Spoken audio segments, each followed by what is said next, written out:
নবীজি বলছে, যে চায় তার রিজিক প্রশস্ত হোক এবং তার হায়াত বেড়ে যাক, ফালিয়াসিল রাহিমাহু, সে যেন তার আপন আত্মীয়ের সাথে উত্তম ব্যবহার করে।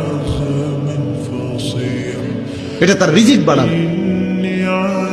কারো বাপ, আমার অনুরোধ, কারো 1 বিঘত সম্পত্তি আল্লাহর কসম, আল্লাহর দোহাই অন্যায় ভাবে রাইখেন না নিজের ছেলে মেয়ের জন্য। ওরা পারবে এই 1 শতক জমি ছাড়াও আপনার জিফুত চলতে হবে।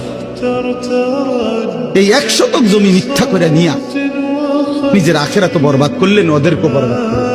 মুনাফিকের বৈশিষ্ট্য কয়টা? 4টা। কয়টা? এতদিন তো শুনছেন 3টা, তাই না? ভাই আবার বলছে 4টা। একটা হাদিসের মধ্যে আছে মুনাফিকের বৈশিষ্ট্য 4টা। 1, যখন কথা বলে মিথ্যা বলে। কথা বললেই কি বলবে? মিথ্যা। আছে না লোকজন আমার?